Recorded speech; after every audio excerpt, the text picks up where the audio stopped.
Perpignan qui reçoit La Rochelle. Affiche déséquilibrée a priori sur le papier entre le finaliste 2010, champion 2009 qui revient en forme et La Rochelle qui vient d'enchaîner 5 défaites consécutives. Laurent Bidault est avec nous en direct du stade Aimé Giral. Alors on l'a vu, il y avait des arbitres étrangers, Laurent, sur tous les terrains, mais à Perpignan il y avait une petite particularité.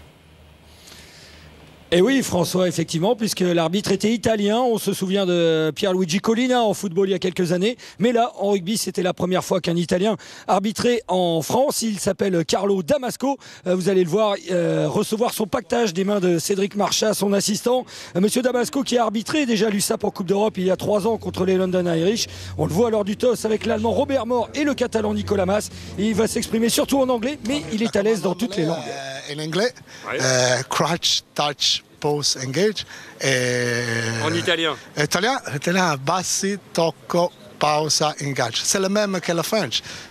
Flexion, toucher, stop, entrer. C'est le même, c'est le même. Et sur le terrain, donc un arbitre italien, mais pas de catenaccio, puisque côté catalan, c'est l'opération bonus qui est lancée aujourd'hui. Oui, effectivement, opération bonus, mais le match commence d'abord par une mêlée, une bonne vieille mêlée au centre du terrain en faveur de La Rochelle. Et déjà au bout de 2 minutes, le premier coup de sifflet de Carlo Damasco qui sanctionne Nicolas Mas. La Rochelle très bon en mêlée aujourd'hui et pénalité aux 50 mètres. Donc pour Benjamin Dambiel, pas de souci pour le buteur de La Rochelle. 3-0 pour l'équipe de Serge Mias, suspendu et donc toujours en tribune. Alors que son mentor Jacques Brunel, qui l'a entraîné à Auch puis à Colomiers, était bien lui au bord du terrain. Perpignan est à la peine en ce début de partie. On joue depuis 12 minutes. Vous avez vu, les transmissions sont moyennes. Mais il y a Adrien Planté, l'ailier qui évite plusieurs plaquages. On est un peu passif en défense du côté de La Rochelle. Planté qui est rentré dans les 22 mètres adverses. Et derrière, ça enchaîne avec la charge du Roumain Tonita. Non, d'abord Gavin Hume avec Cazenave qui ressort pour Tonita. Justement, le voici qui mobilise plusieurs défenseurs. Et Cazenave qui repart sur le grand côté avec Hume. La longue passe pour Chouli. Et Chouli qui décale Jerry Britz pour le premier essai de la partie. Pour le deuxième nid sud-africain. Premier essai donc pour Perpignan. Un essai transformé par Jérôme Porical. Perpignan qui mène alors 7-3. On passe directement à la 33e minute de jeu. Il ne s'est pas passé grand-chose. Touche pour les Catalans. Et derrière, on n'hésite pas à jouer avec Gavin Hume pour Adrien Planté dans le dos de la défense pour Geoffrey Michel. Et Michel qui va inscrire déjà le deuxième essai de la partie. Perpignan qui profite des erreurs de défense de La Rochelle alors que les Rochelais ont généralement le ballon dans cette première période. L'essai est là aussi transformé par Porical. 14-3 pour l'USAP. C'est le score à la mi-temps.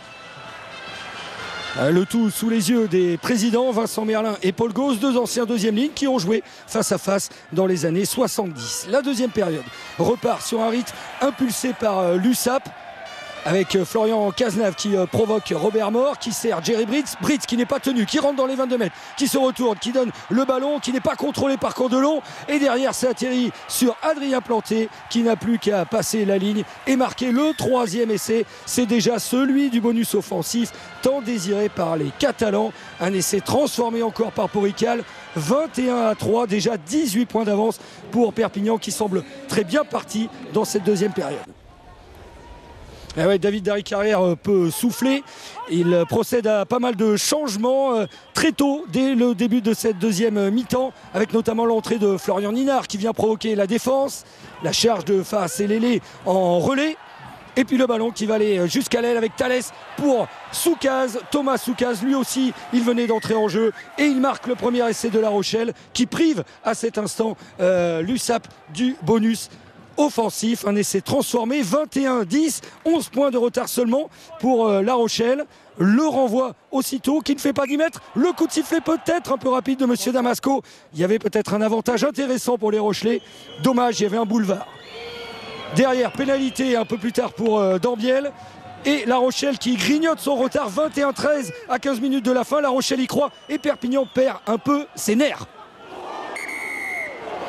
À l'image de cette action, carton rouge pour Henri Tulagi, le Samoan. Surpuissant Samoan pour ce plaquage destructeur sur Damien Neveu. Damien Neveu qui a beaucoup de chance de se relever. Tulagi qui laisse ses partenaires à 15 contre 14. Il reste 10 minutes à jouer et La Rochelle fait feu de tout bois. La Rochelle qui va jouer tous les coups à fond avec Combezou qui provoque la défense, avec Thalès qui arrive à jouer dans le dos de David Marty pour Florian Ninard. Ninard qui évite un premier plaquage. Ninard qui voit la ligne tout au bout, mais qui est repris par un plaquage d'Armand Baye. Dommage pour La Rochelle. Encore la souque, allez! Et oui, encore les encouragements de David Darry-Carrière, mais la sirène a retenti, il n'y a plus beaucoup de temps. Énième mêlée au pied des poteaux et la pénalité de Carlo Damasco pour La Rochelle qui va pouvoir la tenter et au moins rapporter un point de bonus défensif. Benjamin Dambiel le passe, score final 21-16, premier point de bonus défensif cette saison pour La Rochelle, un point fêté comme une victoire. Le président Rochelais, lui Vincent Merlin, a retrouvé Henri Tulagui. D'autres poignées de main dans les vestiaires pour féliciter les joueurs de La Rochelle. Et puis une moue, Jacques Brunel et Bernard Gouta, les entraîneurs de Perpignan, qui alignent quand même une 4e victoire, mais une victoire à l'arraché. 21-16, donc ce premier point à l'extérieur important pour La Rochelle, mais la 4e victoire, comme le disait Laurent, 4e victoire consécutive. On vous retrouve à Aimé Giral, on va encore solliciter vos cordes vocales, Laurent Bidault, pour savoir si cette opération bonus, on ne l'attendait pas du côté Rochelais, mais finalement elle est bien arrivée. Et quelles sont les réactions ?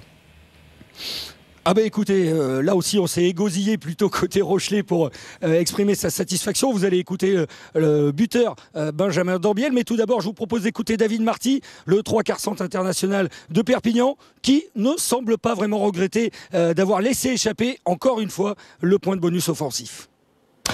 Non, je crois pas que c'est une déception parce que si on regarde bien le contenu de la première mi-temps, on marque 2 essais sur 2 actions, mais les Rochelais nous ont dominés. Et je crois qu'en deuxième c'est pareil, donc je pense qu'après avoir regardé le match à la télé et à la vidéo, je pense qu'on sera content du résultat. On prend des essais qu'on ne doit pas prendre en première main, ça ne doit plus arriver. Et voilà, on a eu les ressources pour revenir dans ce match, marquer les points qu'il fallait, accrocher ce point de bonus. On se satisfait de ça, mais c'est vrai que voilà, on est vraiment satisfait de cette première mi-temps qui nous met à défaut tout le match, quoi.